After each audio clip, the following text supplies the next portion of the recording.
Good morning बच्चों। आज हम लोग बात करते हैं इन्वेस्टमेंट के बारे में। तो मीनिंग ऑफ इन्वेस्टमेंट के बारे में बात करते हैं, फिर निवेश की कौन कौन से प्रकार हैं इस पर बात करते हैं, और इसके प्रेरित निवेश के बारे में भी थोड़ा सा हम लोग इस पर चर्चा करते हैं। तो आज सबसे पहले हम लोग, जैसा कि हम लोग जानते हैं कि राष्ट्रीय आय एवं रोज़गार का जो स्तर है वो एग्रीगेट डिमांड के द्वारा निर्धारित होता है, अर्थात समग्र मांग के द्वारा निर्धारित होता है। और समस्त मांग जो है वो दो बातों पर निर्भर करती है, अर्थात पहला उपभोग मांग पर और दूसरा निवेश की मांग का योग होती है। ये जो है समस्त मांग जो है, जिसे हम एग्रीगेट डिमांड कहते हैं, दो बात का योग होती है, पहला तो उपभोग मांग का और दूसरा निवेश मांग का। तो यहाँ उपभोग निवेश पर निर्भर करता है और निवेश उपभोग पर निर्भर करता है, अर्थात उपभोग एवं निवेश की पारस्परिक निर्भरता कह सकते हैं हम लोग। तो उपभोग की प्रवृत्ति अल्पकाल में स्थिर होती है, इसलिए अल्पकाल में राष्ट्रीय आय एवं रोजगार का स्तर निवेश की मात्रा पर निर्भर करता है। इसका अर्थ ये भी कह सकते हैं हम लोग कि अल्पकाल में निवेश की मात्रा जितनी अधिक होगी, राष्ट्रीय आय तथा रोजगार का स्तर उतना ही अधिक होगा। और यहाँ कीन्स ने कहा है कि पूर्ण रोजगार के स्तर पर जो बचत होती है, निवेश उससे सामान्यतः कम होता है और अर्थव्यवस्था पूर्ण रोजगार के स्तर से पूर्व ही संतुलित हो जाती है। इससे ये पता चलता है कि राष्ट्रीय आय कीमतों एवं रोजगार के स्तर को निर्धारित करने में निवेश की एक महत्वपूर्ण भूमिका होती है। अब यहाँ निवेश के अर्थ के बारे में हम लोग बात करें कि मीनिंग ऑफ इन्वेस्टमेंट के बारे में, तो यहाँ अक्सर देखिए साधारण बोलचाल की भाषा में निवेश का जो अर्थ है वो हम लोग ये मान लेते हैं कि शेयरों में या ऋण पत्रों में या प्रतिभूतियों में एवं स्टॉक को क्रय करने में लगाया जाता है ऐसा विचार। लेकिन इसमें निवेश का पूर्ण अर्थ का जो है ज्ञान हमें नहीं मिलता है कि ये कैसे स्पष्ट किया जाए। तो थोड़ा सा यहाँ हम लोग देखते हैं, क्योंकि यह तो वर्तमान परिस्थितियों का एक हस्तांतरण मात्र है। निवेश का वास्तविक जो अर्थ है, वास्तविक अर्थ उस वास्तविक निवेश से होता है जो देश विदेश के पूंजीगत पदार्थों की मात्रा में वृद्धि करे। अतः निवेश वह होता है जो अर्थव्यवस्था में पूंजीगत वस्तुओं के उत्पादन तथा क्रय को बढ़ाकर आय एवं रोजगार के स्तर में बढ़ोतरी करता है। इस संबंध में जो है श्रीमती जॉन रॉबिन्सन ने एक स्टेटमेंट दिया। उनके विचार के अनुसार कि पूंजी निवेश से तात्पर्य पूंजी में होने वाली वृद्धि से है, जो तब होती है जब कोई नया मकान बनाया जाए या कोई नई फैक्ट्री लगाई जाए। तो निवेश वस्तुओं के वर्तमान स्टॉक में वृद्धि की मात्रा को बताता है, ऐसा जॉन रॉबिन्सन का विचार रहा। तो निवेश तथा पूंजी के बीच अंतर ये माना जाता है कि पूंजी का संबंध जो है वो परिसंपत्तियों, जैसे कि मान लीजिए प्लांट है या मशीनरी है या निर्मित एवं अर्धनिर्मित जो वस्तुओं आदि से लगाया जाता है। यदि पूर्व में उत्पादित आगत होते हैं जो अन्य वस्तुएं उत्पादित करने के लिए उत्पादन प्रक्रिया में प्रयोग किए जा सकते हैं। अतः पूंजी को क्या कह सकते हैं हम लोग? स्टॉक कह सकते हैं। जबकि निवेश उसे कहते हैं जो अर्थव्यवस्था में पूंजीगत वस्तुओं के उत्पादन तथा क्रय में बढ़ोतरी या वृद्धि करता है। अतः पूंजी एवं निवेश की अवधारणाएं अलग अलग हैं। अर्थव्यवस्था में रोजगार तथा आय का स्तर बढ़ाने में निवेश का एक बहुत बड़ा योगदान होता है। तो ये निवेश के अर्थ को इसे स्पष्ट किया जा सकता है। तो यहाँ हम लोग बात करते हैं अब कि निवेश के कौन कौन से प्रकार हैं। तो निवेश के प्रकार अर्थात काइंड्स ऑफ इन्वेस्टमेंट के बारे में बात करते हैं। तो यह सबसे पहला जो हमें देखने को मिलता है वो है स्वायत्त निवेश की बात, ऑटोनोमस इन्वेस्टमेंट। ये ऑटोनोमस इन्वेस्टमेंट क्या है?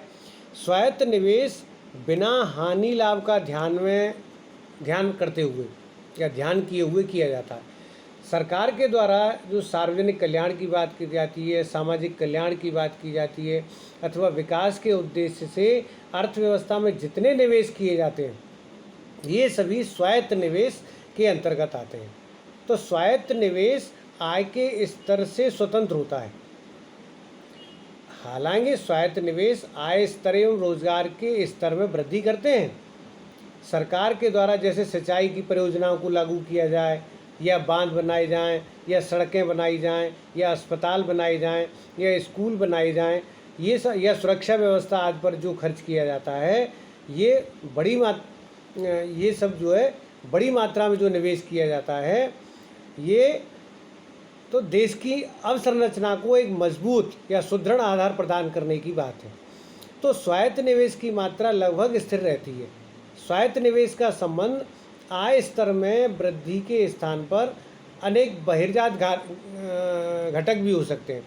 जैसे हम लोग बात करें शोध के बारे में, या हम लोग बात करें नवप्रवर्तन के बारे में, या आविष्कार के बारे में, या श्रमिकों की संख्या में वृद्धि आदि से भी इसे लगाया जा सकता है। दूसरा हम लोग बात करते हैं प्रेरित निवेश के बारे में। इसे हम लोग कहते हैं इंड्यूस्ड इन्वेस्टमेंट क्या है। तो प्रेरित निवेश जो होता है वो लाभ कमाने के उद्देश्य से किया जाता है।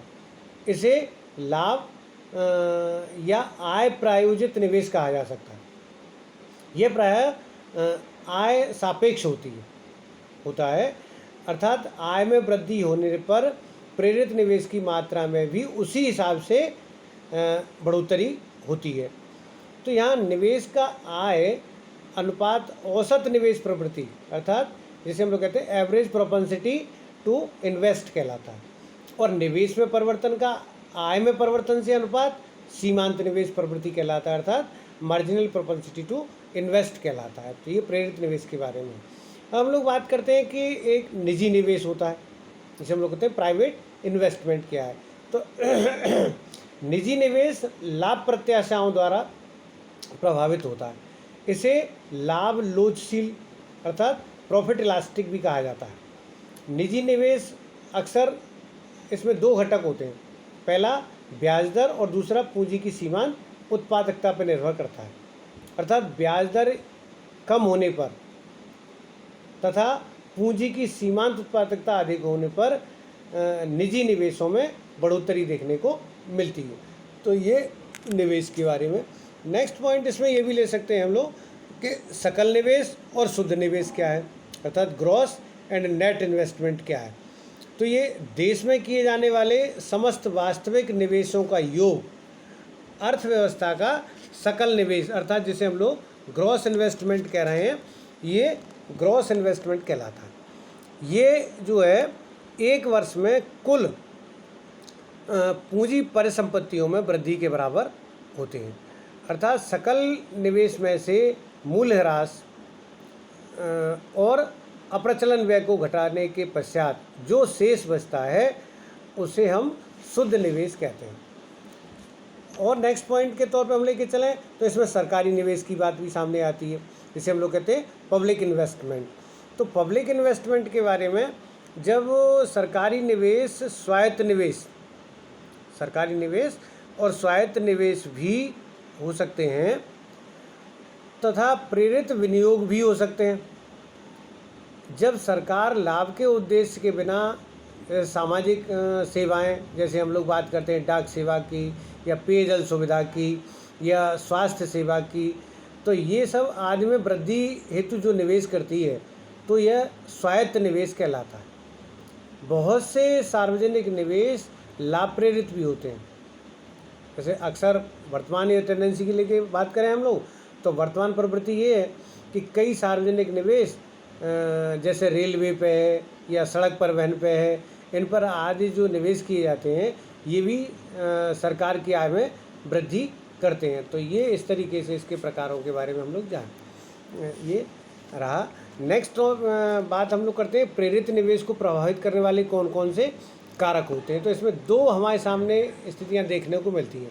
एक तो होती है एंडोजीनियस फैक्टर्स और एक एक्सोजीनियस फैक्टर्स। जैसे हम लोग कहते हैं अंतर्जात कारक कौन से हो सकते हैं और बहिर्जात कारक कौन कौन से हो सकते हैं। दो कारक हमारे सामने देखने को मिलते हैं। तो अंतर्जात कारक में हम लोग बात करते हैं तो यहाँ पहली बात पे देखें तो व्यापार प्रत्याशाओं में की अनिश्चितता की बात रहती है। अर्थात व्यापार प्रत्याशाएँ सट्टे का एक रूप होती है।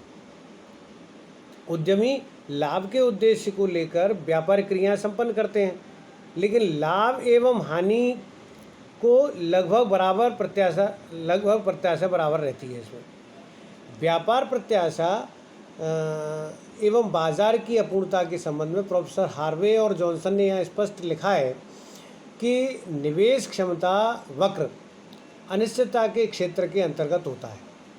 तो ये व्यापार प्रत्याशाओं की अनिश्चितता की बात रही। दूसरा हम लोग बात करते हैं उपभोग वस्तुओं की मांग के बारे में भी बात करते हैं।